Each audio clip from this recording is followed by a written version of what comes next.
Bom dia. Vamos começar a nossa aula de hoje. Bom dia. Saudações, né? Vamos iniciar a nossa aula de hoje exatamente retomando o tema que a gente parou na aula passada, que foi exatamente os sistemas do direito administrativo. Então, na aula passada, nós já começamos a desenvolver, a entender um pouquinho melhor o direito administrativo, e nesta análise do direito administrativo, nós conseguimos perceber e delinear o conceito, o objeto de direito administrativo, e agora faz-se necessário que nós vejamos exatamente os sistemas de direito administrativo. Por quê? Existem dois sistemas de direito administrativo no mundo. Existe esse que vocês estão vendo aí, que é exatamente do contencioso administrativo, e o outro que é o sistema da jurisdição única. E aí o que acontece? Quando vocês forem estudar, quando vocês forem ler as obras sobre esse assunto, vocês vão ver o seguinte: os primórdios do direito administrativo, ou de uma sistematização do direito administrativo, eles remontam à França. E na França concebeu-se um sistema onde todas as questões relacionadas ao Estado seriam resolvidas dentro do próprio Estado. O Estado, dentre os seus vários setores, teria um setor específico somente para resolver os litígios que existiam dentro do Estado e de pessoas que teriam contra o Estado. Que esse setor ele é chamado de contencioso administrativo. E por que ele é chamado de contencioso administrativo?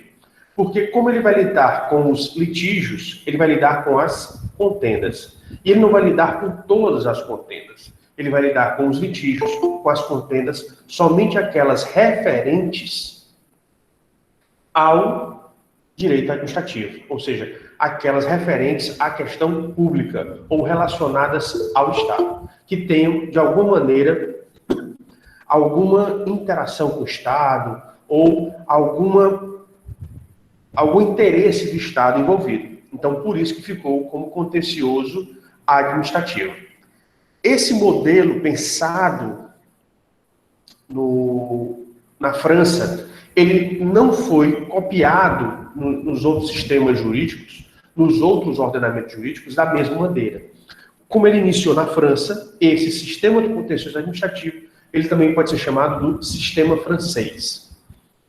Por sua vez, um país, ele ousou pensar diferente do sistema francês. Foram exatamente os ingleses, ou seja, foi exatamente na Inglaterra que concebeu-se uma situação diferente. Ao invés de você deixar a cargo do próprio Estado resolver os litígios onde ele estaria envolvido, pensou-se que dentro do Estado não era você pegar um setor do Poder Executivo e encarregar da resolução dessas demandas. E, na verdade, você entregar a resolução destas demandas a um outro poder, na verdade, ao Poder Judiciário. Então, qualquer problema que você tivesse com o Estado, você iria resolver como qualquer outro problema, como qualquer litígio. Ele estaria entregue ao Estado. E aí surgiu o sistema chamado sistema judiciário, porque todas as demandas, inclusive aquelas que tinham interesse do Estado, seriam levadas ao judiciário, ou sistema da jurisdição única. E por que ele é chamado de jurisdição única? Porque todo e qualquer litígio deve ser resolvido pela justiça, ou seja, deve ser resolvido pelo próprio Poder Judiciário. Então ela não é resolvida fora. Desses dois sistemas, esse sistema do contencioso administrativo, também chamado de sistema francês, e, em oposição, o sistema da jurisdição única, ou sistema judiciário, ou sistema inglês, dos dois sistemas, o Brasil, ele adota, atualmente, exatamente o sistema judiciário. E esse sistema judiciário, ele vem desde o início da República. Vigora o princípio do judiciário, ou seja, qualquer questão referente ao Estado é submetida exatamente ao poder judiciário. Nesse período todo da República do Brasil, o único período em que deu-se destaque ao contencioso administrativo foi o período que foi de 64 até 77, porque a Constituição de 64, até a emenda constitucional número 7 de 77, da Constituição de 64, vigorou o sistema do contencioso administrativo. Mas você perceba que ele só durou mais ou menos 13 anos, né? Porque ele foi de 1964 até 1977. Então, o período republicano, com esse período breve, o contencioso, e de 77 até hoje, aqui no Brasil, nós adotamos o sistema judiciário, ou seja, que nós recebemos, que nós submetemos todas as nossas questões com o Estado ao Poder Judiciário. Hoje em dia, se você analisar direitinho, nós veremos que temos algumas circunstâncias, né? Que circunstâncias são essas? É exatamente o fato de que no Brasil se admite que algumas situações podem ser solucionadas dentro da própria administração pública. Por isso que você tem alguns contenciosos administrativos. Você tem contencioso administrativo na área tributária, você tem contencioso administrativo em áreas como a aplicação de multas, onde você pode solicitar que essas multas ou que essas sanções que foram aplicadas, você pode solicitar administrativamente que elas sejam revistas. Então, já existe uma possibilidade de você utilizar o contencioso administrativo, mas ele não é uma via obrigatória. Por quê? Porque tudo se submete ao judiciário, ou seja, qualquer uma das pessoas envolvidas em um contencioso administrativo, ele pode tentar a via administrativa, mas a qualquer momento ele pode ir para o judiciário. Ele não obrigatoriamente precisa finalizar a via administrativa. Vocês conseguiram entender os dois sistemas? A diferença é que um fica resolvendo o judiciário dentro e o outro precisa especificamente de um poder para resolver todos os problemas judiciários, é isso? Deixa eu colocar, é porque você utilizou um termo que eu queria só fazer uma melhoria. No contencioso administrativo, é o próprio Poder Executivo, que ele tem um setor específico chamado de contencioso administrativo, onde ele resolve qualquer problema jurídico que você tiver com o judiciário ou dentro do judiciário. Você não pode recorrer ao Poder Judiciário, que é o sistema francês. Já no sistema inglês, qualquer coisa que você tenha com o Estado, você pode recorrer ao Poder Judiciário. E o Poder Executivo ele tem que se submeter ao Judiciário. O Brasil ele adota exatamente o segundo modelo, que é o sistema judiciário ou o sistema inglês.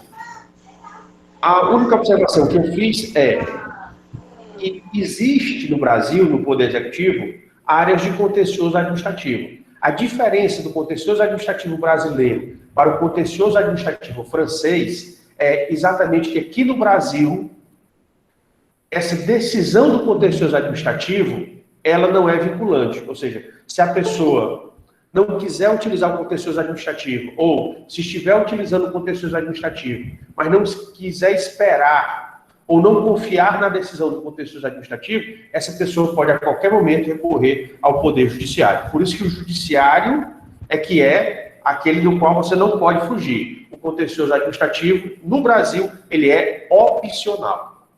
Ele não é obrigatório. O que vincula, o que torna obrigatório no Brasil é a via judiciária. Conseguiu compreender melhor?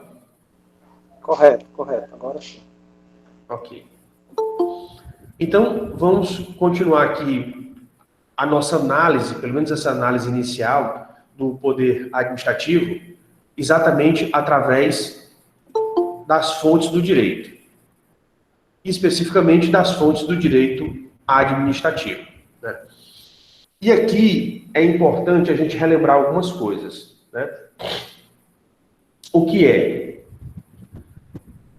Dentro das fontes que a gente estudou lá, instituições de direito público e privado, vocês vão lembrar que são fontes do direito, né?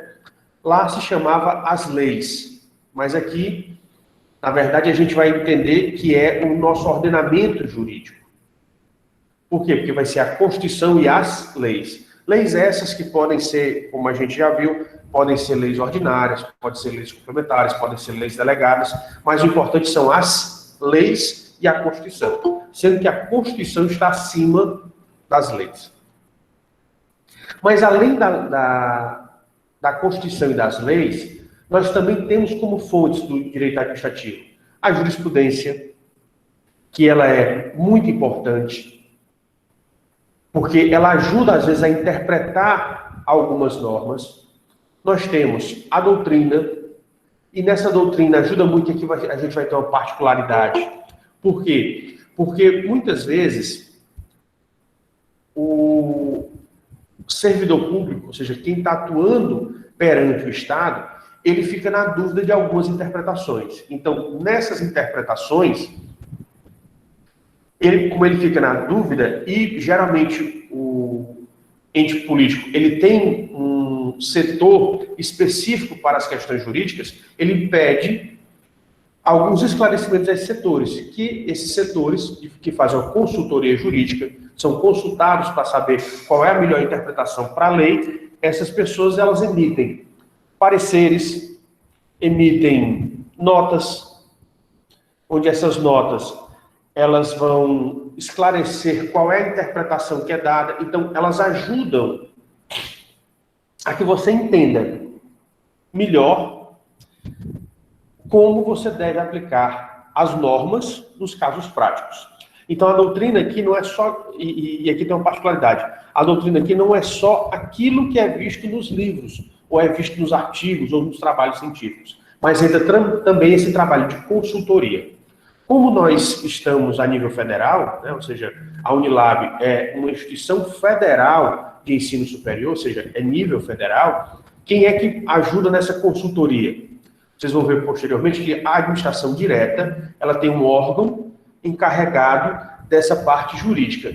Essa parte é exatamente feita pela AGU, Advocacia Geral da União. E nos órgãos, nas pessoas jurídicas que compõem a administração indireta, essa consultoria, ela é feita pela Procuradoria Federal. Então, você tem esses dois órgãos que fazem, que, na verdade, eles se submetem a um controle só, que é o Advogado-Geral da União, onde essas duas assessorias, elas ajudam nessas interpretações. E essas interpretações, elas estão tendo aonde? Exatamente da doutrina. Além delas, nós temos os princípios gerais do direito, e nós temos alguns princípios que são específicos do direito administrativo, que vocês vão ver posteriormente. A maioria desses princípios estão consagrados na Constituição de 88, mas nós temos alguns princípios que estão espalhados pelo restante da legislação de direito administrativo. E nós temos também os costumes. Só que os costumes no direito administrativo, eles são aplicados, mas eles são aplicados em menor escala. Vocês conseguiram entender? Vocês conseguiram acompanhar direitinho? Professor. Diga, pois não. Desculpe, poderia repetir a explicação a respeito dessa parte de fonte administrativa? Você quer a explicação toda? Sobretudo a parte da legislação e jurisprudência. Certo, ok. O direito administrativo como fonte. Então, vocês têm que lembrar o seguinte: no Brasil, existem uma diferenciação entre o direito público e o direito privado. Por que existe essa distinção entre o direito público e o direito privado? Pelo seguinte: as normas de direito público, ou seja, todas aquelas normas que regulam o direito público, elas têm que partir da seguinte perspectiva. Que perspectiva é essa? Eu já passei para vocês instituições de direito público e privado. Ao administrador, ao agente público, ou seja, as pessoas que atuam dentro da administração pública, só pode ser feito o que está na lei. Porque no passado, principalmente os reis, eles faziam o que queriam. Por quê? Porque não existiam normas que eles deveriam seguir. As normas eram os próprios reis que produziam. Então, por isso que eles cometiam as piores atrocidades com o povo. Então, quando ocorreu essas mudanças, ou a evolução da sociedade humana, e aí o grande marco, nós poderíamos registrar o marco da Revolução Francesa, onde, dentro da Revolução Francesa, foram feitas várias teorias que modificaram a forma do Estado. E nessas teorias nós temos a teoria do poder legislativo, a teoria de que você deveria ter uma separação dos poderes ou de uma organização de funções, onde as normas deveriam ser feitas pelos representantes do povo e não pelas pessoas que estivessem no governo, porque a tendência de quem está no governo é fazer a sua vontade, e quando é entregue a um outro poder que representa o povo, ele, na verdade, deveria se basear na vontade do povo e não na vontade do governo ou na vontade dos governantes. Então, tem uma série de fatores em que você percebe essa necessidade. A necessidade de que as normas sejam feitas por outras pessoas do que as pessoas que vão ser responsáveis pela implementação, pela execução dessas normas. Então, por isso foi feita essa evolução.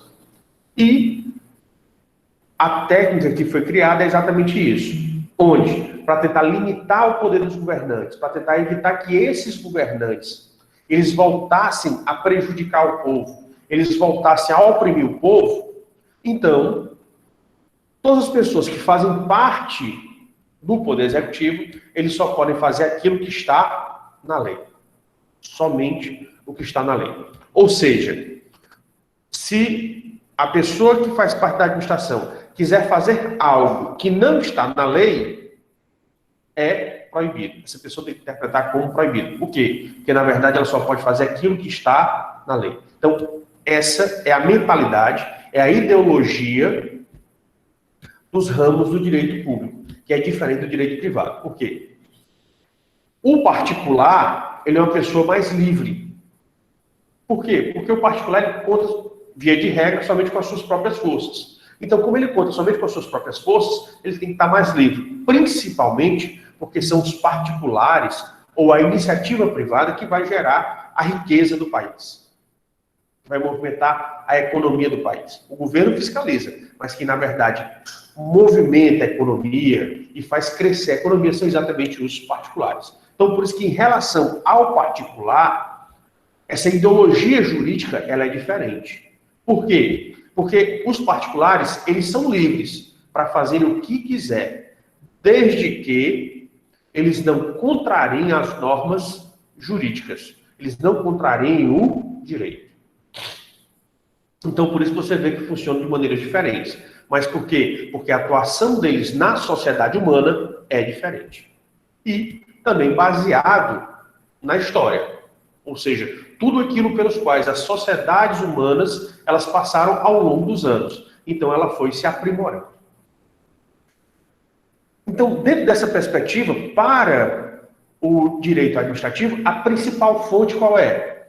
É exatamente a lei. Mas nós devemos entender que hoje em dia existe uma norma mais importante do que as leis, que são exatamente as constituições. Aí você pode analisar toda a teoria constitucionalista que existe. É tanto que a lex fundamentalis de qualquer país é a Constituição. A Carta Magna de qualquer país é a sua Constituição. Então, por isso que eu sempre destaco que, na verdade, é a Constituição e as leis. Mas aqui você pode colocar, também nessa legislação aí, que é trazida como fonte, não só a Constituição e as leis. Leis essas das mais diferentes espécies, que vocês já estudaram lá em instituições de direito público e privado. Você vai ter as leis complementares, as leis ordinárias, as leis delegadas.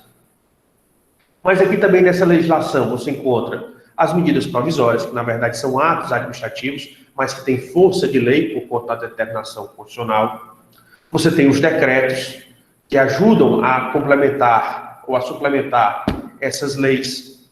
Você tem instruções normativas, você tem notas, então você tem um conjunto de outras normas jurídicas que também estão encaixadas. Não é simplesmente a lei. E essas são as normas mais importantes. Por quê? Porque qualquer pessoa que trabalha dentro da administração pública sabe que só pode fazer aquilo que está na lei.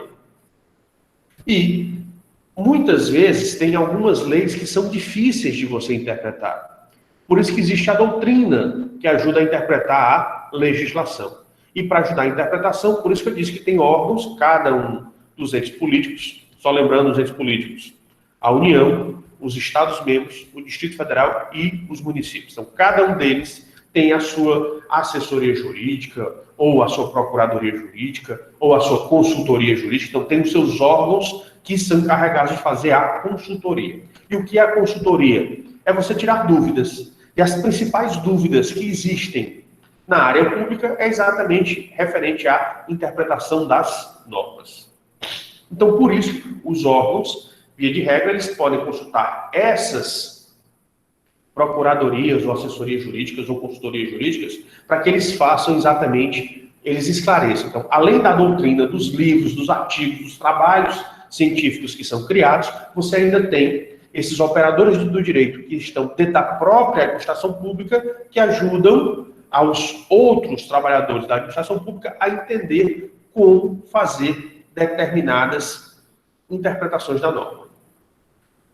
E chega em alguns casos, essa interpretação ela é tão litigiosa, porque existem tantas dúvidas quanto a essa legislação, que muita coisa vai para o judiciário, e o judiciário acaba se pronunciando. E quando o judiciário se pronuncia, ele forma a chamada jurisprudência.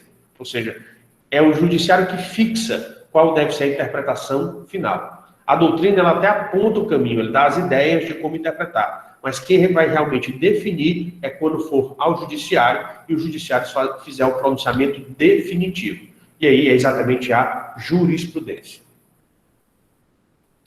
Melhorou o entendimento? Sim, professor. Muito obrigado. Ok. Mais alguma dúvida?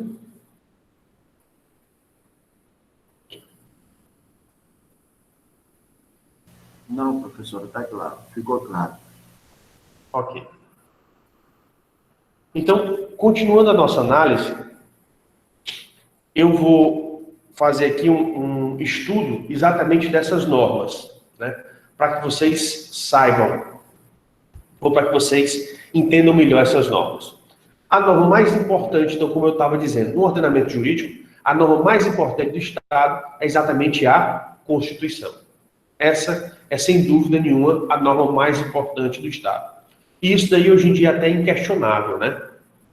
Na doutrina jurídica, não existe mais nenhuma teoria que negue a importância da Constituição para qualquer Estado. Abaixo dela, você tem as emendas à Constituição, por quê? Porque são alterações da Constituição, e aí você pode ter um porém. Que porém é esse? Existem doutrinadores que dizem que as emendas à Constituição estão logo abaixo da Constituição e tem outros que dizem que estão no mesmo patamar da Constituição. Eu, particularmente, me filio àqueles que entendem que as emendas à Constituição, embora elas vão fazer parte posteriormente da própria Constituição, porque elas alteram a própria Constituição, elas estão abaixo. Por quê? Porque todo o procedimento dela segue o que é determinado na Constituição originária. Então, por isso, eu concordo que as emendas à Constituição, elas estão abaixo.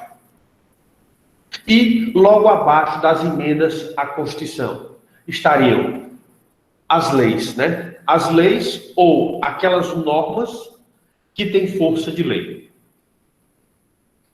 As leis propriamente ditas, nós temos as leis complementares, as leis ordinárias e as leis delegadas. As normas que ou têm força de lei ou ajudam a compreensão da lei. As normas que têm força de lei. Medidas provisórias são feitas pelo chefe do Executivo. Então, na verdade, ela é um ato administrativo normativo. Você tem os decretos legislativos e as resoluções do Legislativo. Também, por determinação constitucional, as medidas provisórias, os decretos legislativos E as resoluções do Legislativo têm força de lei. Então, por isso que estariam abaixo. E aqui nós temos uma distinção. Por quê? O Supremo Tribunal Federal Brasileiro, discutindo sobre a aplicação dos tratados internacionais no ordenamento jurídico brasileiro, considerou que os tratados, eles deveriam estar, na visão da STF, eles estão abaixo da Constituição, mas acima das leis. Então, como eles estão abaixo da Constituição, mas acima das leis, o STF chama os tratados internacionais de normas supralegais, onde eles estariam abaixo da Constituição e das emendas à Constituição, estariam acima das leis e daquelas normas que a própria Constituição definiu como força de lei. E aqui a gente coloca para vocês mais algumas lições a respeito das leis, né? Então, a primeira distinção que a gente gostaria de fazer é exatamente a distinção entre as leis complementares e as leis ordinárias. As leis complementares e as leis ordinárias, elas são diferentes tanto formalmente quanto materialmente. Por quê? Formalmente, o procedimento da lei complementar, o procedimento de elaboração de uma lei complementar é quase igual ao procedimento de elaboração de uma lei ordinária. Qual é a grande diferença que nós encontramos? A grande diferença que nós encontramos nos dois procedimentos é quanto ao quórum de votação. O quórum de votação para uma lei complementar é maioria absoluta, enquanto que o quórum de votação para uma lei ordinária é maioria relativa ou maioria simples. Vocês lembram a diferença entre o que é uma maioria absoluta e o que é uma maioria simples? Maioria simples é a 50% mais um e absoluta é todo mundo. Tem que votar. Deixa eu só colocar aqui, ó. Na Câmara dos Deputados, você tem atualmente 513 deputados federais na Câmara dos Deputados. Quanto é a metade de 513?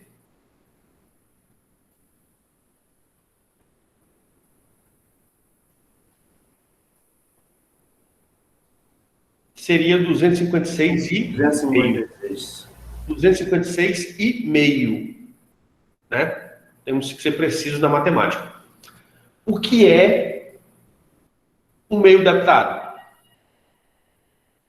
Existe um meio ser humano? Não existe. Então, por isso que aquela ideia de 50% mais um, não é.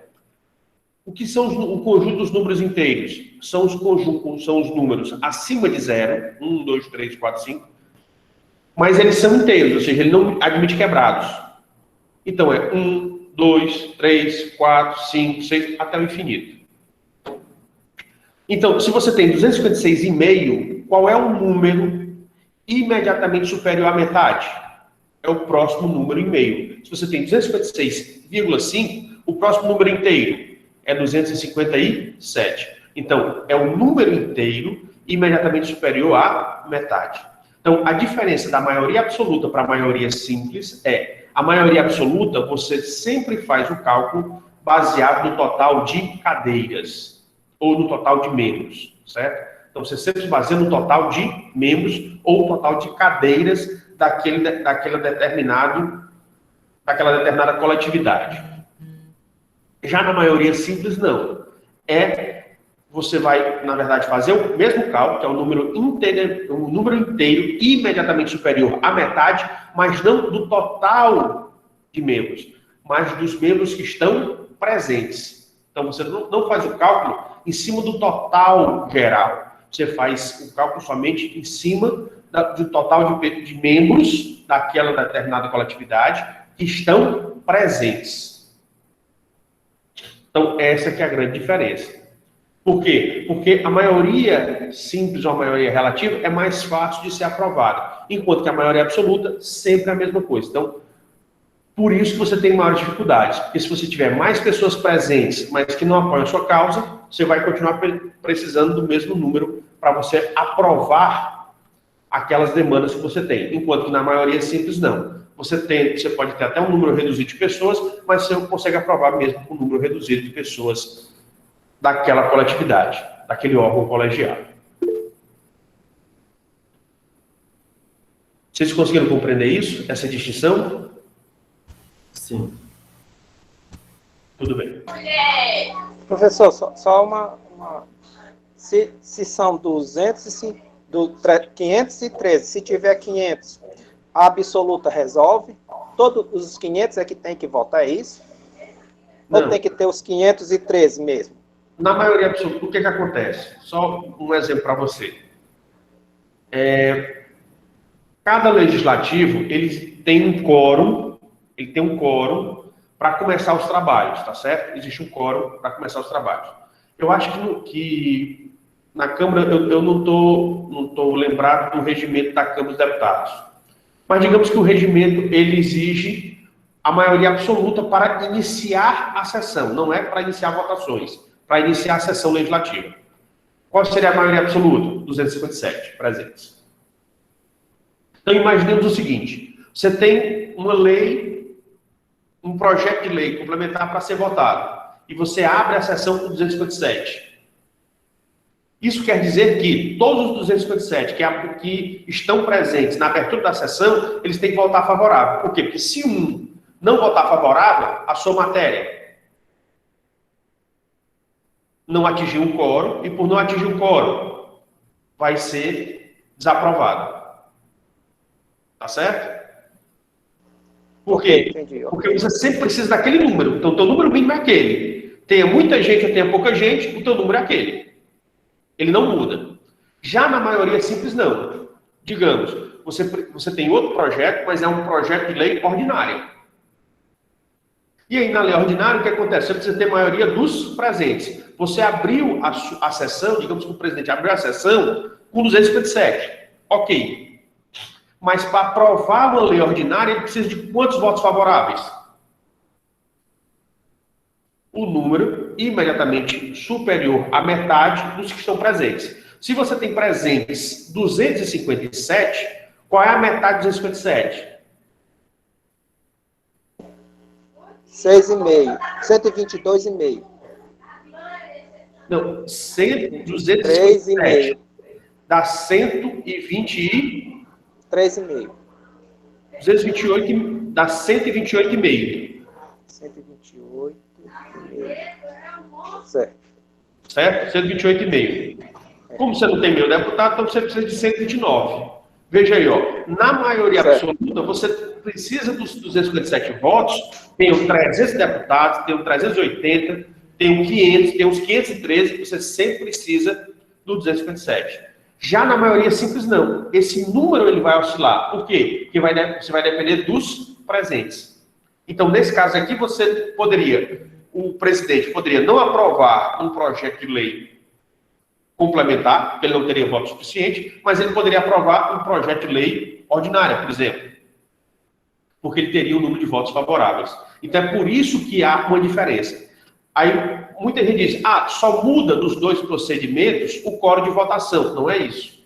Porque você mudar o quórum de votação pode muito bem fazer com que um projeto de lei seja aprovado e outro não, seja desaprovado. Então, é muito importante essa diferença das maiorias, ou do quórum de votação. Conseguiu compreender agora? Ok, tá bem.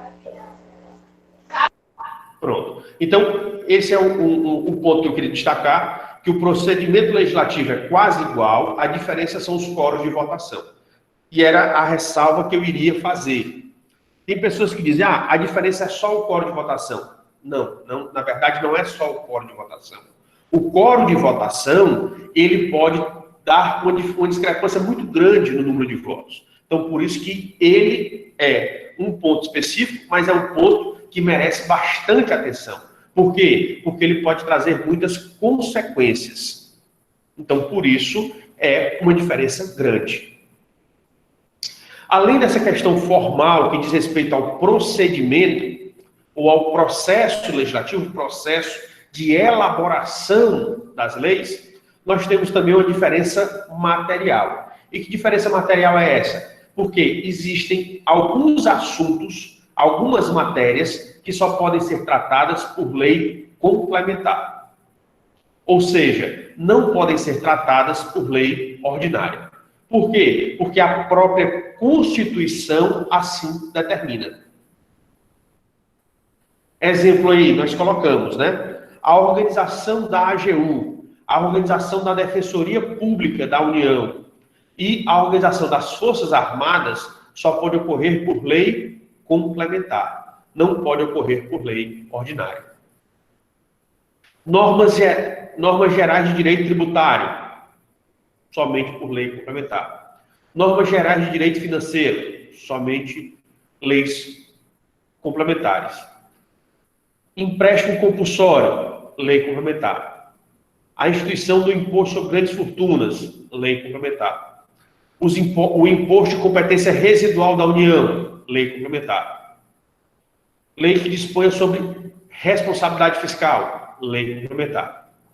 E que regule regimes de previdência privada, também lei complementar. Esses aqui são alguns exemplos de normas que precisam obrigatoriamente de lei complementar. Professor, existem outros? Existem.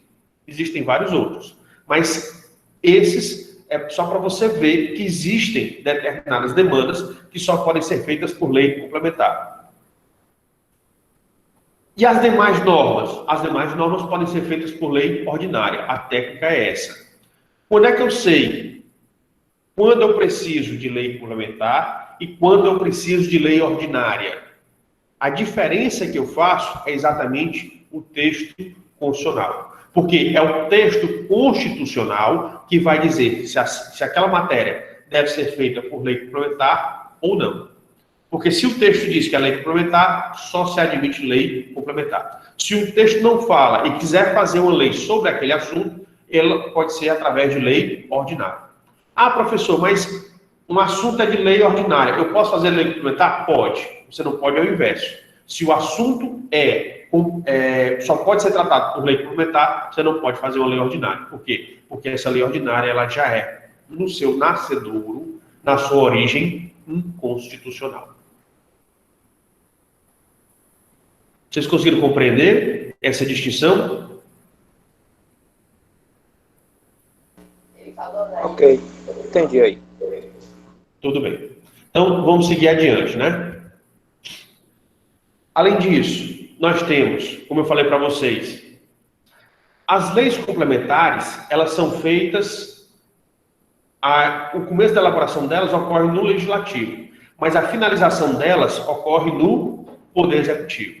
É só vocês lembrarem lá do procedimento de elaboração das leis que nós estudamos em instituições de direito público e privado. As leis, elas têm iniciativa que podem caber a várias pessoas, né? Tanto aos parlamentares, que estão dentro do próprio legislativo, ao conjunto de parlamentares, ou podem caber a autoridades que estão fora do parlamento. Chefe do executivo, chefe de tribunais, chefes do Ministério Público e outros. Mas, obrigatoriamente, ele só tem direito à iniciativa, propor a matéria. Depois, a tramitação inicial de discussão e votação deve ser feita dentro do Legislativo. Mas a finalização do processo legislativo não é feito dentro do Legislativo, é feito no Executivo. Por quê? Uma vez a matéria ou aquele projeto tendo sido aprovado no Legislativo, ele é remetido ao Executivo. Por quê? Porque cabe ao Executivo fazer a sanção ou veto, posteriormente, se for sancionado, promulgação e publicação. Então, cabe ao Executivo fazer a sanção ou veto, se sancionar, promulgar, ou seja, inserir dentro do ordenamento jurídico e publicar, para que todos tenham conhecimento daquela determinada norma. Então, por isso que o início do procedimento A fase inicial é feita dentro do legislativo, mas a finalização do procedimento é feita dentro do poder executivo, que vai exatamente, são as fases da sanção ou veto, promulgação e publicação.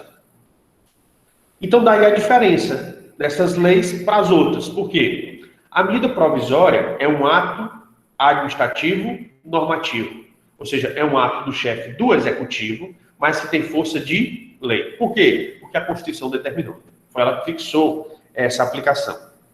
Já o decreto legislativo e a resolução do legislativo também são normas, mas são normas que são produzidas exclusivamente por quem? Pelo próprio poder legislativo. Então, todo o procedimento delas ocorre dentro do próprio legislativo. Então, são matérias de competência exclusiva do Congresso Nacional. E aí nós temos essas matérias que são exclusivas do Congresso Nacional, né? Se depois vocês quiserem dar uma repassada.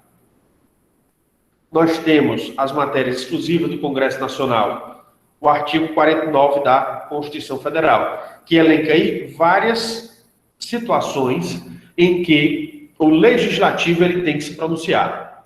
A aceitação de tratados internacionais, a autorização para o presidente da República declarar guerra ou celebrar paz, autorizar o presidente da República a ausentar-se do país por mais de 15 dias, a aprovação de intervenção federal, de estado de defesa ou estado de sítio, a fixação dos subsídios dos deputados federais, dos senadores, do presidente da República, do vice-presidente da República e dos ministros. A sustação de atos normativos do presidente da República que venham a exorbitar o poder regulamentar ou delegado do presidente e autorizar referendo e convocar plebiscitos. Então você vê que essas matérias ainda vão ser feitas leis. Por quê? Porque vão ser resolvidas através de decretos legislativos. As resoluções. Existem resoluções que têm matéria, também são competência exclusiva de cada caso. Então você vai ter resoluções que são feitas pela Câmara e resoluções que são feitas pelo Senado Federal. Então, existem matérias relativas aí que vão estar nas normas que as regulamentam. Então, você vê que todo o procedimento delas é feito dentro do próprio Legislativo. Exemplo de resoluções que ficam a cargo da Câmara dos Deputados estão previstas no artigo 51 da Constituição Federal de 1988. São elas, como exemplo, a autorização para instalação de processo contra o presidente da República, a autorização do impeachment, né? É feita na Câmara dos Deputados. O seu regimento interno é feito por resolução da própria Câmara dos Deputados. A organização dos servidores da Câmara é feita pela própria Câmara dos Deputados, só que através de resolução. Do Senado Federal, está previsto lá no artigo 52. Né? E veja bem, no Senado, você tem, através de resolução, um julgamento do presidente da República. Veja que a Câmara dos Deputados, ela autoriza a abertura de processo. Mas quem faz o julgamento é exatamente no Senado Federal, sendo presidido pelo presidente do STF. Certo? Então, daí a diferença. Então, um autoriza e o outro é que faz o julgamento. Então, por isso que a primeira resolução é aquela resolução que regulamenta o julgamento do presidente da República ou de ministros do STF por crime de responsabilidade. Depois, a aprovação da escolha de autoridades, como dirigentes de agências reguladoras, o Procurador-Geral da República, as nomeações para o Supremo Tribunal Federal e para os outros órgãos também. É feita essa sabatina e aprovação dentro do próprio Senado. O seu próprio regimento interno, como é o caso também da Câmara, então o Senado ele faz o seu próprio regimento interno e também organiza o seu próprio funcionalismo, ou seja, o seu quadro de trabalhadores.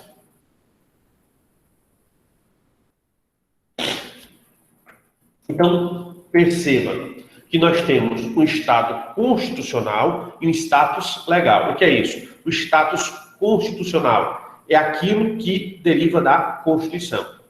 Onde, no status constitucional, nós temos a Constituição e as emendas à Constituição. E nós temos o status infraconstitucional. O infraconstitucional é aquilo que está abaixo da Constituição. E aí nós temos o principal status infraconstitucional que nós temos é exatamente o status legal, né? Ou seja, aquilo que é lei em sentido estrito ou aquilo que a própria Constituição Federal determina que é considerado como lei. E aí nós temos as leis complementares, as leis ordinárias, as leis delegadas e aquilo que não é lei, mas tem força de lei, são as medidas provisórias, os decretos legislativos e as resoluções do legislativo. E aí, esse daí seria o plano legal, né? Professor? Pois não? Bom dia. Você está tendo agora em pauta, né? Eu estou acompanhando a CPI. A minha dúvida é, o senhor falou sobre que a Câmara dos Deputados é que regulamenta as ações do presidente. Aí eu fiquei com... É isso? Não. A Câmara dos Deputados, ela autoriza a abertura de processo contra o presidente. E tem alguns atos do presidente que a própria Constituição estabelece que, embora o presidente ele tome o ato, aquele ato do presidente tem que ser aprovado pelo Legislativo. Pronto, a minha dúvida é sobre se essa mesma atribuição ela vale para governadores e prefeitos. Vale. Tem um princípio no direito constitucional chamado princípio da simetria. O que é esse princípio da simetria? Pronto. Quando você está à frente do espelho, o que é que acontece? Você vê a sua imagem refletida, né? A sua imagem que é refletida no espelho, você parece que está do outro lado, na mesma distância, só que ela está oposta a você, ok? Então, esse princípio da simetria, ele também é aplicado no direito constitucional. O que é que significa isso? Aquilo que existe a nível federal pode ser refletido a nível estadual. Por que você vai repetir a nível estadual? Você tem essa faculdade, essa possibilidade, exatamente pelo princípio da simetria. Mas por que eu digo que não é obrigatório, é possível? Porque, pelo princípio da simetria, o Estado, como ele tem autonomia, ele pode repetir ou não. Porque ele tem uma coisa chamada de autonomia. Tá certo? Ele pode repetir, mas não é obrigatório. Vai depender o quê? Da sua Constituição. E, por sua vez, se existe nos estados, você também pode aplicar simetria com os estados e também fazer nos municípios, pela simetria. É obrigatório? Também não, porque os municípios também têm autonomia em relação ao estado membro. Então, por isso que você pode fazer essas repetições através do princípio da simetria. Ele não é obrigatório. Fica a cargo de cada estado que tem autonomia fazer essas cópias ou fazer essa modelagem nos mesmos termos ou não.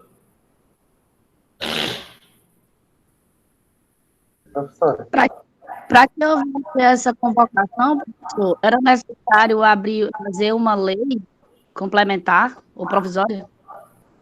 Olha, o que acontece? Nessa parte política, as pessoas elas falam muito, né? E o que acontece? Eu acho que a interpretação dos senadores ela está correta. Por que a interpretação dos senadores está correta? Ao convocar os governadores. Porque o governador, ele recebeu dinheiro da União. Então, a partir do momento que ele recebe dinheiro da União, o que a União pode fazer? Ela pode pedir uma prestação de contas. Então, o que o Senado está fazendo é nada mais, nada menos, exigindo dos governadores a prestação de contas do dinheiro que ele recebeu da União. E ele recebeu da União com um fim específico. Qual foi o fim? Combate à pandemia. Né? Então, aqueles governadores que receberam dinheiro e quiseram fazer uma farra, ou seja, recebi o dinheiro aqui, eu vou gastar aqui com o que eu preciso. Quero falar, saber de pandemia? Eles também têm que prestar contas. E eles têm que prestar contas não só ao povo, mas eles têm que prestar contas também ao governo federal. Por quê? Porque aquele dinheiro foi oriundo do governo federal e o governo federal, ele encaminhou para isso. Hoje em dia, eu acho que o governo federal cometeu várias falhas na condução da pandemia. Mas hoje em dia estão querendo colocar tudo na conta do governo federal. E nem tudo é da conta do governo federal. Exemplo, está faltando leite de UTI. Mas está faltando leite de UTI também por culpa de quem? Dos seus governadores e dos seus prefeitos. Por quê? Porque receberam dinheiro, torraram a grana e agora estão o quê? Sem dinheiro. Mas por quê? Porque foram perdulários. Gastaram como quiseram. Sem se preocupar com o quê? Com a pandemia. Então, esses políticos, sejam eles governadores, sejam eles prefeitos, que receberam dinheiro e gastaram indevidamente, esses aí devem ser presos. Devem ir para a cadeia. Por quê? Porque não fizeram o dever de casa. E quem não faz o dever de casa tem que ser condenado. Então, essa história dos governadores, não se admite por uma questão do princípio federativo, isso aí é balela. Isso daí é balela. É porque os governadores estão morrendo de medo de ir para a CPI também. Por quê? Porque tem governador que fez muita merda. Desculpa o termo, mas o termo é esse. Fez muita merda. Recebeu um volume grande de dinheiro e torrou a grana. Dentro do Estado. Eu estou dizendo que ele gastou o dinheiro, não estou dizendo que desviaram, que botaram dinheiro no bolso, não estou dizendo isso. Eu estou dizendo que gastaram indevidamente. Por quê? Por que eles receberam esse dinheiro a mais? Para o combate à Covid. Para combate à pandemia, exatamente. Então, se eles foram gastar com funcionalismo, se eles deram aumento de funcionalismo, se eles pagaram folha em atraso, se eles gastaram com outras coisas, eles fizeram errado. E isso é uma situação errada. Por quê? Porque aquele dinheiro que veio, como se fosse o seguinte, o dinheiro que veio, ele veio com carimbo. Qual é o carimbo? Combate à pandemia. Yeah. Se eles gastaram com outras coisas, eles têm que prestar conta sim. E eles não são melhores do que os outros. Então, por isso que eu acho que o Senado Federal está corretíssimo. Tem que convocar o governador e botar ele contra a parede. Assim como fez com os ex-ministros, com o ministro, com as autoridades federais, da mesma forma tem que ser tratado o governador e tem que ser tratado o prefeito ou ex-prefeito. Aqueles prefeitos que saem do carro também tem que ser colocados contra a parede. Por quê? Porque ele gastou dinheiro nosso e gastou indevidamente. Então, por essas, aí o que acontece? As pessoas, elas deturpam para tentar passar. E aí, isso daí é só H. Eu vou na pandemia, mas eu vou porque eu quero contribuir, mas eu não admito ser convocado. Não, meu patrão. Você recebeu dinheiro, tem que prestar conta. Qualquer pessoa que recebe dinheiro do outro, ou tem que administrar qualquer coisa, precisa ser dinheiro. Se você recebe alguma coisa de outra pessoa para você administrar, você tem um direito natural de prestar contas. De você chegar para o dono e dizer, olha, eu administrei aquilo que você me entregou dessa maneira. Isso não tem como você fugir, tá certo? Professor, o STF vai se pronunciar. Concordo com você, o STF vai se pronunciar. Infelizmente, o nosso STF, ele trabalha mais politicamente do que juridicamente. Então, não sei o que pode vir. Tá certo? Mas esse direito é um direito natural, que qualquer pessoa tem. Quando você entrega algum bem para outra pessoa administrar, esse administrador, ele tem que prestar contas. Tá certo? Então, por isso, essa conversa dos governadores, eu vou como convidado, é por quê? Porque ele quer ir sem a obrigatoriedade de falar. Ou de mentir também. Porque hoje em dia, infelizmente, e aqui é um testemunho meu, hoje em dia, os nossos administradores públicos, eles estão mais preocupados de brigar ideologicamente do que efetivamente fazer alguma coisa em prol da população. Eles estão mais brigados, eles estão mais interessados na briga política do que efetivamente governar. Isso também não vou generalizar, mas eu vejo muitos fazerem isso. Está mais preocupado com o discurso, com blá blá blá, do que com ação efetiva. E isso daqui é uma situação que merece ser registrada. Tá certo? Mas a CPI tem poder de prisão, né, professor? De dar voz de prisão? Como é? A CPI tem os senadores da CPI, na pessoa lá do presidente, né? E eles têm o poder de dar voz de prisão. O relator, o presidente da CPI, Tem, mas só que também é muito. Isso daí é muito holofote que dão para eles. Por quê? Se ele diz que uma determinada pessoa mentiu, aí determina a voz de prisão. Só que essa mentira aí, ou crime de falso testemunho, o que acontece? Aí faz o alarde todinho, a pessoa vai para a delegacia de polícia. Quando ela vai para a delegacia de polícia, fazer o procedimento, o processo, a pessoa chega lá e diz, olha, na verdade eu queria registrar aqui, na abertura, que se eu falei isso daqui e foi interpretado dessa maneira, na verdade o que eu quis dizer foi isso. Ou então a pessoa pode chegar lá e dizer, olha, na verdade eu falei errado, me desculpe, que é um pedido de retratação. Aí pronto, a pessoa não vai nem presa, nem tem processo. É por isso que eu digo que a CPI, ela me perdoe, mas o que eu vejo, a CPI ela está mais interessada em aparecer do que efetivamente decidir. Tá certo? É a minha interpretação. É a minha interpretação. Por quê? Quando se faz aquele alarde todinho, é porque a maioria das pessoas não conhece o Código Penal brasileiro ou o Código de Processo Penal brasileiro.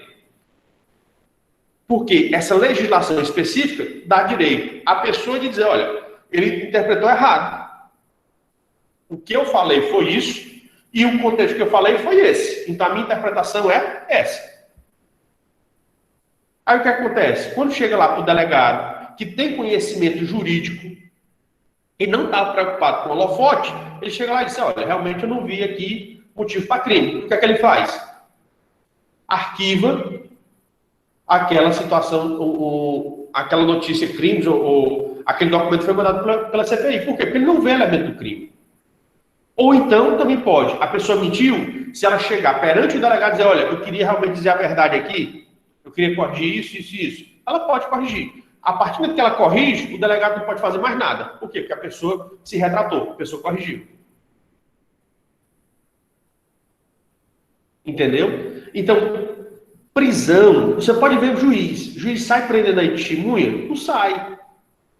Por quê? Porque o juiz, ele tem, quando é que você considera um crime de falso testemunho, e esse crime de falso testemunho, ele não pode mais ser mudado, realmente configura e ele não pode mais ser retratado. É quando aquela determinada sentença que foi baseada no falso testemunho, ela transita em julgado. Então, até antes de transitar em julgado, a pessoa pode mudar a versão dela.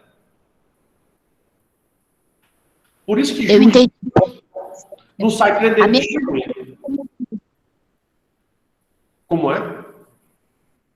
Eu entendi agora, eu queria essa parte aí, exatamente essa do trânsito julgado mesmo. Eu estava com dúvida disso daí, porque eu estava achando que assim, o advento da internet, de ser televisionado e mediazado pelo YouTube, faz com que abra muito campo para a campanha, né? E aí Exatamente. é um show. Não parece uma CPI, parece mais um show. E aí, quer dizer que só pode ser considerado falso testemunho quando do trânsito julgado. É isso que eu queria saber. Só vai ser considerado realmente um crime que ele já foi perfectibilizado, não merece mais a retratação, quando a sentença que se baseou nesse falso testemunho transitar em julgado. Então, por isso que não adianta, na verdade, o que a CPI quer? Ela quer aparecer, quer fazer aquele alarde, quer fazer aquele escarcéu todinho para aparecer. Mas efeito prático, não tem. Tá certo? Porque quando chegar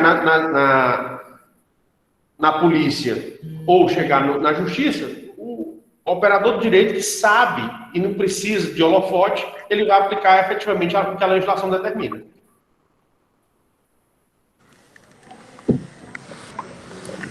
Ok? Então, vamos seguir aqui adiante, né? Professor, Diga, pois não. sim, saudações. Eu sei que você comentasse um pouco acerca da... Se o Estatuto Constitucional... É constitucional que o professor estava falando aí? Infraconstitucional, sim. É o que... É o estatuto mais pesado depois Por da... favor, eu queria só lhe pedir, é diferente estatuto e status, ou status. O Sim, status é uma condição, certo? O status tem uma interpretação e estatuto tem outra. Estatuto é um conjunto normativo que vigora para alguma coisa. Status é uma condição. É como você deve encarar alguma coisa. Então, tem cuidado com a forma que você fala, porque são palavras diferentes no português e dão significados diferentes. Tá certo? tá certo, Continue. professor. Sim, esse estatuto aqui, né, infraconstitucional... Status constitucional, status infraconstitucional. Estatuto é outra coisa. Certo, esse status infraconstitucional é o mais pesado, né, depois da Constituição. Não é que seja o mais pesado, são graus de importância. A maior importância é quem possui status constitucional. A menor importância, mas ainda continua com importância grande frente às outras normas, é o status de infraconstitucional. Certo? Então, na verdade, é só para mostrar como se fosse o grau de importância. Então, tudo que você falar em Constituição tem a importância extrema. Infraconstitucional, dependendo da norma, aí você vai fazer uma gradação. Se tem uma importância média, se tem uma importância pequena, e assim por diante. Tá certo, professor, compreendi. Obrigado. Tudo bem? Tá. Vamos seguir adiante, né?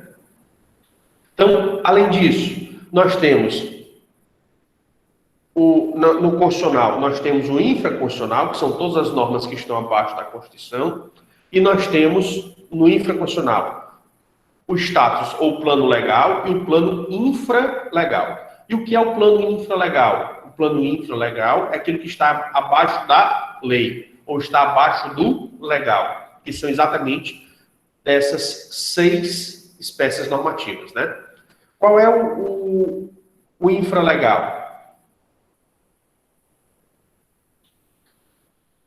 Nós temos também o supralegal, aquilo que está acima da lei, nós já falamos para vocês, né? A Constituição, a emenda constitucional e os tratados de direitos humanos ratificados antes da emenda de 45/2004.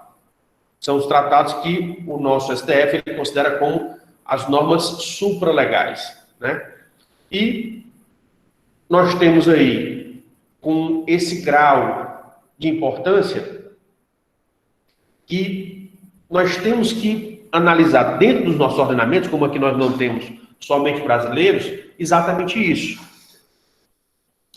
A gente tem que perceber essas situações. Por quê? Porque dependendo da norma que nós estamos lidando, nós vamos saber o grau de importância.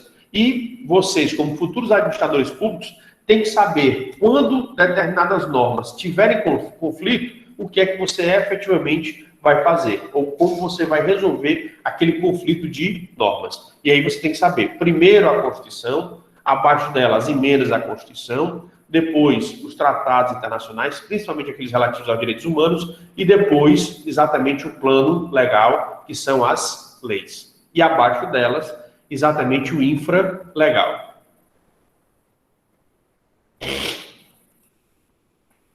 E aí nós temos as espécies normativas, né? Ou seja, as espécies de normas que são trazidas pela Constituição Federal de 88, no seu artigo 59. Nós temos as emendas à Constituição, as leis complementares, as leis ordinárias, as leis delegadas, as medidas provisórias, os decretos legislativos e as resoluções do Legislativo. Professor, o senhor esqueceu dos tratados de direitos humanos. Eu não esqueci, porque os tratados foi uma interpretação do Supremo Tribunal Federal que ele fez em um dos seus julgamentos, porque os tratados de direitos humanos, eles só foram incluídos dentro da Constituição na emenda constitucional número 45 de 2004. E aí nós temos o infralegal, né? Quem está no plano infralegal? Os decretos. E aí, abaixo dos decretos, nós temos outros tipos de atos administrativos normativos, ou seja, atos que, via de regra, vão ser feitos pelo próprio Poder Executivo e que têm status de normativo. Aí nós temos estatutos, resoluções, portarias, instruções normativas, circulares, regulamentos, regimentos e vários outros, né? Sendo que, dos infralegais, o mais importante é o decreto. Por quê? Porque o decreto ele está logo abaixo das leis, ou daquilo que tem força de lei. Então, o decreto, na verdade, ele vai regulamentar aquilo que está no plano legal. E aí, todos os outros atos normativos de caráter normativo, eles, na verdade, vão já servir para complementar os decretos, para complementar ou suplementar os decretos.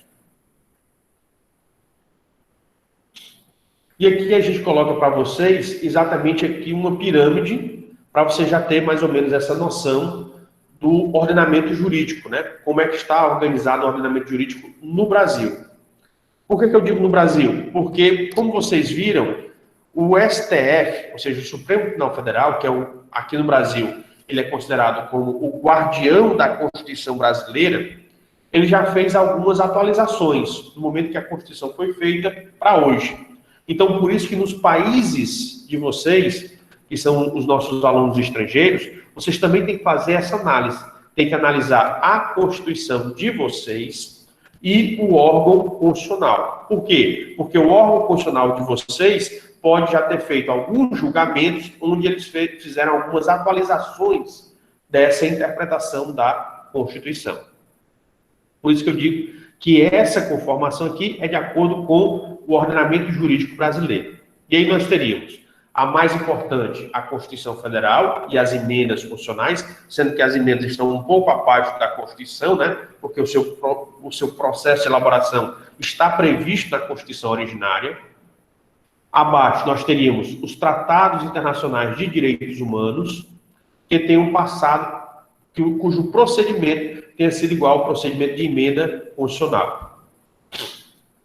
Abaixo ainda, mas considerado normas supralegais, né? Todos os tratados internacionais de direitos humanos que não tenham passado pelo procedimento de emenda constitucional. Isso daí é de acordo com o julgamento do STF, né? E aí são considerados como sendo normas supralegais.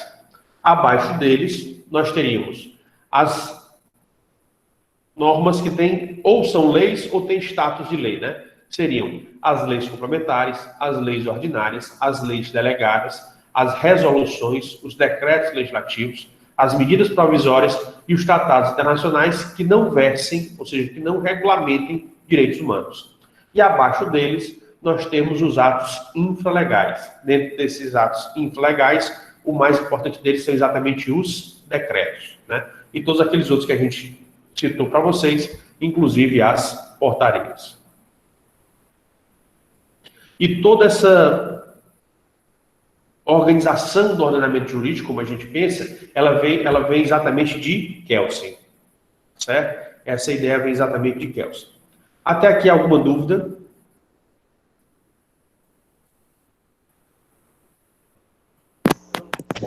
Só uma pergunta. Quando o doutor fala assim, supra-legal ou supra-constitucional, é minha dúvida.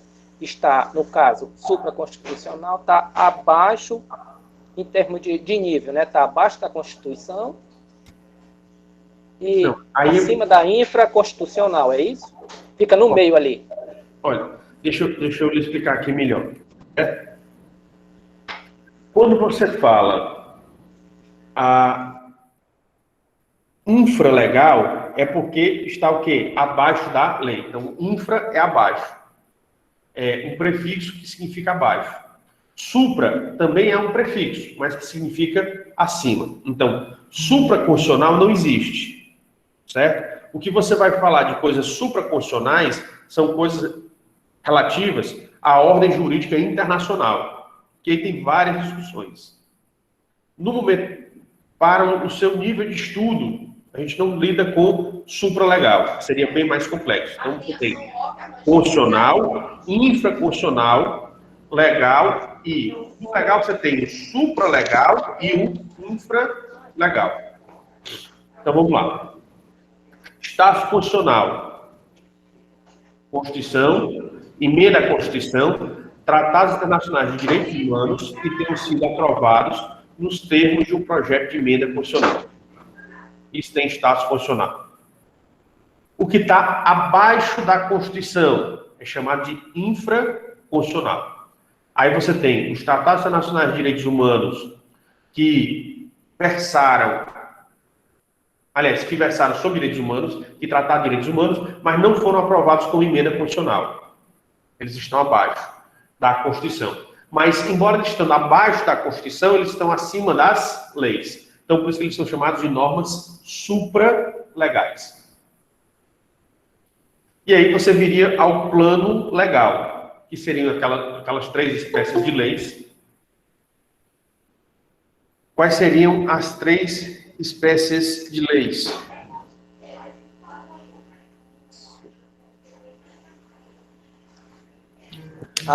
São as leis ordinárias, leis complementares.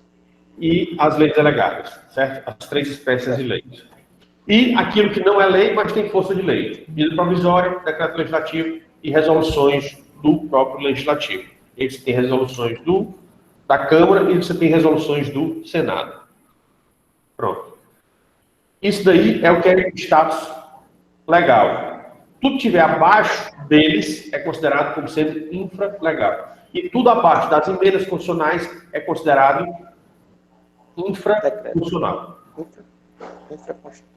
Tá certo? Então, no infraconstitucional, além do legal e do infralegal, você também tem o supralegal. Legal. Certo? Ok.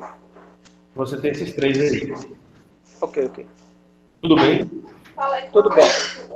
Pronto. Pessoal, e aqui só para vocês também entenderem, né? Você tem aqui a Constituição Federal e a Constituição Estadual. Então, você percebe aqui uma situação.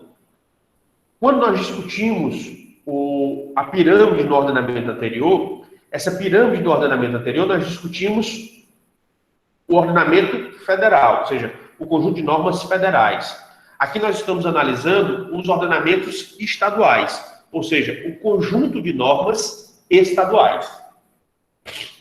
Tá certo? E esse conjunto de normas estaduais, os estados, eles não vão fazer as suas constituições, as suas normas, de qualquer maneira. Eles têm que fazer de acordo com aquilo que é estabelecido pela Constituição Federal. Então, por isso que você vê que acima da Constituição Federal, você tem quem? Ou acima da Constituição Estadual, você tem a Constituição Federal. Por quê? Porque, de fato, a Constituição Federal, ela está acima de todos os entes políticos. Seja a União, seja os Estados-membros, seja o Distrito Federal e sejam os municípios. Então, por isso que lá em cima você tem a Constituição Federal. E abaixo dela você tem mais ou menos a mesma organização do ordenamento federal, que é a Constituição do Estado, as leis estaduais, os decretos dos governadores, as resoluções dos secretários de Estado, as portarias dos diretores de divisão e as ordens dos chefes de serviço. É só para você entender que essas constituições estaduais, os ordenamentos estaduais, na verdade, eles não podem ser elaborados de qualquer maneira. Eles têm que seguir o todo. E qual é a norma que todos devem seguir? É exatamente a Constituição Federal. Entendido isso? Sim. Ok. Pronto. Ainda nessa parte da legislação, né? da legislação como fonte. Nós temos que entender a questão das antinomias, né? E o que é essa questão da antinomia, ou da antinomia jurídica? Antinomia é qualquer contradição ou choque de normas.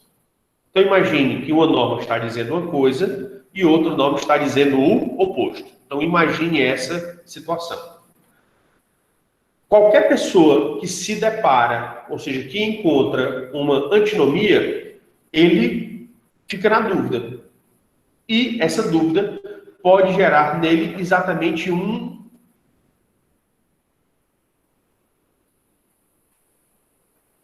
descontrole. Então, para impedir que essas antinomias que você encontra no ordenamento jurídico eles gerem descontroles ou saiam do que foi imaginado, é que também foram imaginadas formas de solução dessas antinomias, certo? Então, foram imaginadas formas de solução dessas antinomias. Existe uma forma de solução antiga, existe uma forma de solução nova. A forma de solução antiga nós vamos chamar de forma clássica, ou critérios clássicos de solução das antinomias. Que critérios são esses? Eles têm uma ordem, né? É o critério hierárquico, o critério cronológico e o critério da especialidade. O que é o critério hierárquico? O critério hierárquico diz que quando você encontra várias normas, sempre que tiver algum choque entre duas normas de status diferentes, você sempre tem que obedecer à norma de status superior. Então, a lei superior, ela derroga, ou seja, revoga em parte, a lei inferior. O que quer dizer isso? Qualquer choque entre a Constituição e uma lei ordinária, quem é que vai prevalecer desse choque? A Constituição. Por que a Constituição ela prevalece? Porque ela tem um status superior. Você solucionou o problema pelo critério hierárquico. Quando você tem normas da mesma hierarquia, o choque de uma lei ordinária com outra lei ordinária. E aí, quando eles estão no mesmo plano, ou seja, tem a mesma hierarquia, como é que você resolve? Pelo critério cronológico. E o que é o critério cronológico? A norma mais recente, ela derroga a norma mais antiga. A norma mais recente, ela derroga a norma mais antiga. Então, você tem, só um exemplo. A Constituição Brasileira de 1978, quando ela entrou em vigor, ela estabeleceu a igualdade entre homens e mulheres. Mas ainda estava vigente o Código Civil de 1916. Nesse Código Civil de 1916 dizia que se o homem se casasse com uma mulher que não era virgem, ele poderia anular o casamento e devolver a mulher, os pais. Professor, isso é injusto. Só que aí você tem que ver o quê? A norma. Você resolve de duas maneiras, né? O hierárquico, a Constituição está acima do Código Civil 16. E além disso, a Constituição é posterior ao Código Civil 16. Então quer dizer que ela atualizou. Então sempre que você tiver normas do mesmo plano, no mesmo critério hierárquico, mas tem cronologias diferentes, você sempre aplica a mais recente, em detrimento da mais antiga. E o terceiro critério, ou seja, se as normas tiverem a mesma hierarquia, tiverem a mesma cronologia, como é que você resolve essa possível antinomia? Através do critério da especialidade. E o que é isso? A norma mais específica, ela vai ser aplicada derrogando a mais genérica. Então, digamos, você tem uma norma tributária, onde você tem um Código Tributário Nacional e uma lei complementar nova tratando sobre determinado tributo. Você aplica a lei nova em detrimento do Código Tributário. Por quê? Porque ela é mais específica do que o Código Tributário, porque ele é mais genérico. Então, são os três critérios. O primeiro é o hierárquico, o segundo é o cronológico e o terceiro é da especialidade. Professor, e se eu puder aplicar os 3? Então, se você for possível aplicar os 3, você também vai encarar dessa mesma forma. Primeiro o hierárquico está acima de todos os outros, depois o cronológico e depois o da especialidade. Inclusive, essa situação desses critérios, você pode ver lá na Lei de Introdução às Normas de Direito Brasileiro, que antigamente era conhecido como Lei de Introdução ao Código Civil, hoje em dia ela tem esse outro nome, a Lei de Introdução às Normas de Direito Brasileiro, previsto lá no seu artigo 2º, esses critérios aqui de resolução das antinomias. Vocês entenderam? Alguma dúvida? Professor, por favor, repita a explicação do último critério, que é de especialidade. Poderia repetir a explicação do último critério? O último critério é referente exatamente a quando você tem duas normas de mesma hierarquia e com a mesma cronologia, ou seja, elas foram feitas na mesma data. Então você não tem como dizer se um é superior, outro é inferior, e nem se um é posterior e outro é anterior. Então o único critério que lhe resta é exatamente o terceiro critério, que é o critério da especialidade. Então, para você entender, quando você fala curso de administração pública, você está falando de todos os acadêmicos e acadêmicas que estão fazendo o curso de administração pública. Mas todos eles estão no mesmo patamar? Ou seja, todos eles estão na mesma fase no curso? Não. Existem aqueles que são os novatos, que estão nos semestres iniciais, primeiro e segundo semestre, e existem aqueles que já estão terminando, que são os concludentes. Então, o da especialidade é exatamente isso. Quando você tem uma especialidade, em vez de você aplicar a norma genérica, você aplica a norma especial. Por exemplo, quando você vai se matricular em uma disciplina, se dá prioridade a quem? Aos novatos ou aos concludentes? Concludentes. Segundo, acho. Você vai dar prioridade aos concludentes. Por quê? Ah, porque isso daí é injusto? Não. Como aquelas pessoas já estão para sair, então você tem que facilitar a vida delas, para que elas possam logo se formar e possam exercer suas profissões. Como o novato ele ainda tem muito tempo pela instituição, ele pode utilizar, ele pode fazer outras disciplinas, outras cadeiras, e aí ele pode se reorganizar.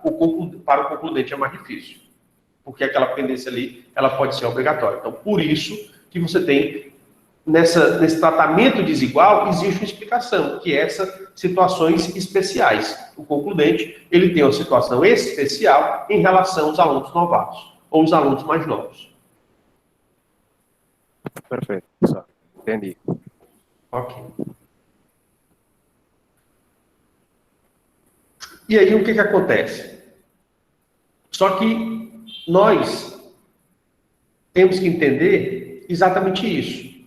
Que essa concepção de antinomia jurídica, ela surgiu quando você concebia as normas jurídicas como se elas fossem regras. Mas a gente tem que perceber que norma jurídica, ela é gênero. E nós temos hoje em dia duas espécies. É só vocês lembrarem lá de instituições de direito público e privado. Lá em instituições de direito público e privado, vocês viram que as normas jurídicas, hoje em dia nós temos dois tipos de espécies de normas jurídicas. As normas regra e as normas princípio. Sendo que, hoje em dia, quais são as normas jurídicas mais importantes? As normas regra ou as normas princípio?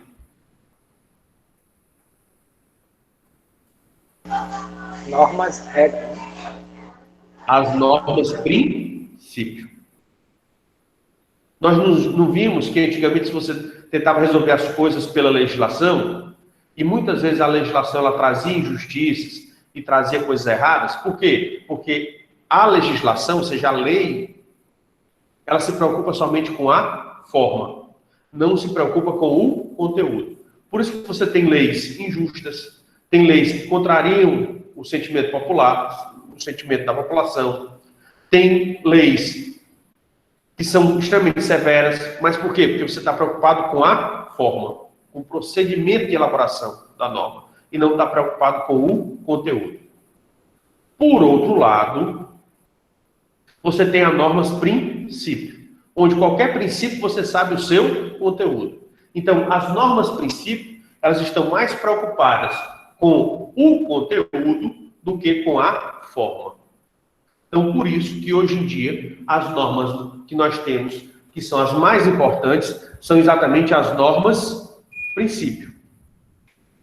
Por quê? Porque as normas princípio, elas estão preocupadas com o conteúdo. Tá certo?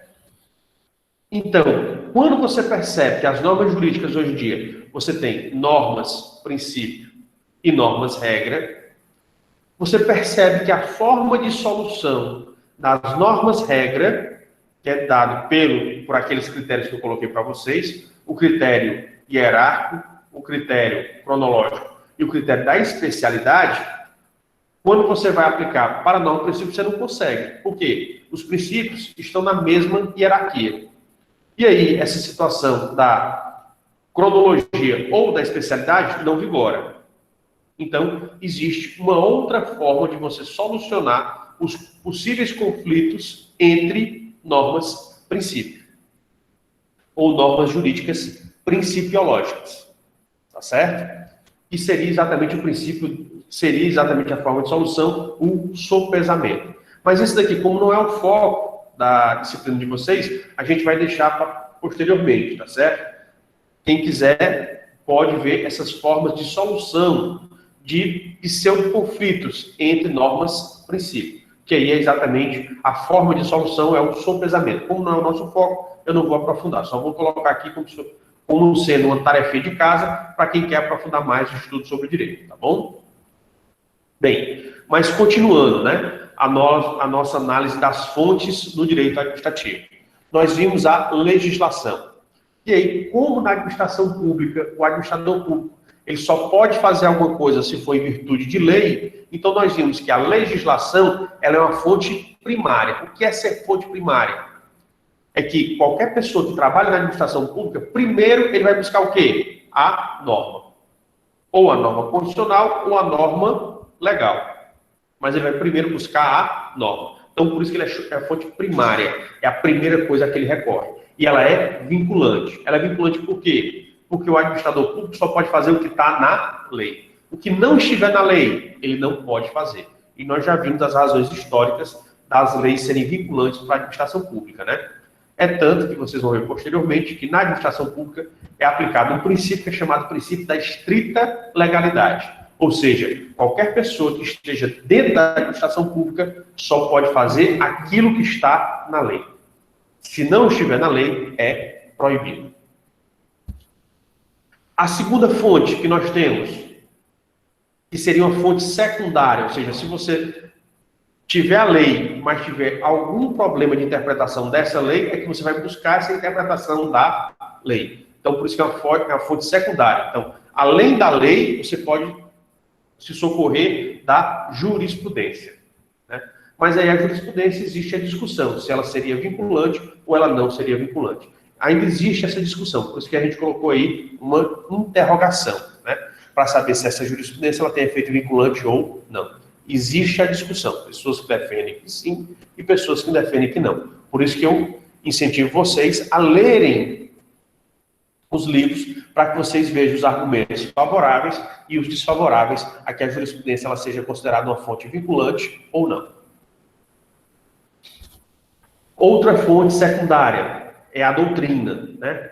E a doutrina aqui, a gente não tem somente os livros ou os estudos que são feitos pelos especialistas na área, ou os trabalhos científicos que são feitos na área, mas também nós temos aqui, acrescentando, aquelas interpretações que são feitas pelos órgãos de consultoria jurídica dentro dos próprios entes políticos. Como eu já disse, esses órgãos de consultoria podem ser as procuradorias, as assessorias jurídicas, as consultorias jurídicas, existem vários nomes. Como nós estamos lidando com o âmbito federal, quem é que faz esse papel de consultoria jurídica da administração pública? como vocês verão posteriormente, na administração direta, quem faz essa consultoria jurídica são exatamente os advogados da União. Por isso que existe a Advocacia Geral da União. Já no caso da administração indireta, como são pessoas jurídicas de direito público, quem faz esse acompanhamento é a Procuradoria Federal, mas a Procuradoria Federal também se submete ao Advogado-Geral da União. E aí tem exatamente essas pessoas que estão dentro da própria administração e ajudando a própria administração pública a interpretar. E aí são feitos, além dos estudos, que são artigos, teses, dissertações e livros, manuais e outros, nós ainda temos os pareceres e as notas feitas exatamente pelos órgãos de consultoria. Nós temos aí os princípios gerais do direito, que também são aplicáveis nos termos do artigo 4º da Lei de Introdução às Normas de Direito Brasileiro, a LINDB, né?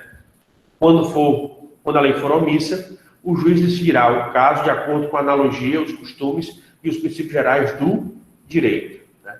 Então, você acaba aplicando os princípios gerais do direito, ou porque esses princípios de direito administrativo já estão dentro da própria Constituição, ou dentro das leis, ou então você pode até aplicar os princípios gerais do direito administrativo por uma necessidade de você resolver alguma determinada situação. E aí nós colocamos alguns exemplos, né? Ninguém pode transferir mais do que tem, ninguém pode aproveitar a própria torpreza, ou seja, se você faz alguma coisa errada e você se aproveitar do errado, que você faz, você não pode. Indúbio pro réu, ou seja, na dúvida, a pessoa que estiver fazendo algum julgamento, ele não pode condenar a pessoa que está sendo julgada. Você tem que, obrigatoriamente, se você não tiver comprovação do que está sendo julgado, ou seja, existe uma dúvida, você tem que absolver a pessoa, mesmo por falta de provas ou por insuficiência de provas. O pacto está se observando, os pactos que foram feitos, eles têm que ser cumpridos, têm que ser realizados. E o não venire contra facto próprio, ou seja, que é vedado qualquer comportamento contraditório. Ou seja, se você diz uma coisa, você não pode agir de outra forma. Por quê? Porque isso daí lhe contradiz. Certo? Então, são exemplos de princípios que também são aplicáveis no campo do direito administrativo. E, por fim, os costumes, onde essa matéria é bastante controvertida, né? Porque como você tem o princípio da estrita legalidade, então, em regra, teoricamente, o ramo do direito administrativo não admitiria tanto os costumes, mas tem alguns doutrinadores que defendem. Então, por isso que a gente colocou aí como sendo uma controvérsia dos costumes administrativos, né? Porque tem autores, tem determinados doutrinadores que defendem que os costumes devem existir em matéria administrativa ou em matéria de direito administrativo e outros que não. Mas, na verdade, você tem essa controvérsia. Então, existem posições favoráveis e desfavoráveis. Tá certo? Eu acho que depende da análise de caso a caso. Certo? E, nessa parte das fontes, a gente só tem que lembrar ainda algumas normas específicas. Deixa eu só terminar aqui o raciocínio e eu lhe concedo a palavra, tá bom? Pode anotar aí a sua dúvida que eu lhe concedo já já, certo? Então, a respeito das fontes, nós temos que perceber que nós temos o status constitucional e o status infraconstitucional. No status infraconstitucional, geralmente o que nós damos mais destaque é exatamente ao plano legal. E no plano legal, ou seja, quando nós lidamos com as leis, nós temos que perceber que existem 3 institutos jurídicos que não podem ser afetados pelas leis. Que institutos jurídicos são esses? O direito adquirido, o ato jurídico perfeito e a coisa julgada. Então, lei nenhuma pode afetar esses 3. A única norma que poderia afetar um desses 3 seria uma Constituição, quando a Constituição ela é elaborada. Somente ela. Certo? E aí, o que seria um direito adquirido? Ou seja, é um direito previsto em uma norma onde você já preencheu todos os requisitos. Aí esse direito é considerado direito adquirido. O que é o ato jurídico perfeito? É um ato jurídico que também é previsto numa norma que você já preencheu todas as exigências da norma para aquele ato jurídico. Aí ele se transforma em ato jurídico perfeito. Uma coisa julgada é uma decisão judicial da qual não cabe mais recurso. Aí ela forma uma coisa julgada. Ou seja, esses três institutos jurídicos não podem ser atacados ou não podem ser prejudicados pela legislação. E, além disso, nós temos o artigo 6º da Lei de Introdução às Normas de Direito Brasileiro, que fala exatamente sobre a vigência, né? A lei em vigor terá efeito imediato e geral, respeitados o ato jurídico perfeito, o direito adquirido e a coisa julgada. E aí, a própria Lei de Introdução às Normas de Direito Brasileiro faz aí uma explicação legal do que seria cada um, né? O parágrafo 1º diz o que é, na visão legal, o que é o ato jurídico perfeito. O parágrafo 2º ele fala o que é o direito adquirido. E o parágrafo 3º, desse do artigo 6º da lei, ele fala exatamente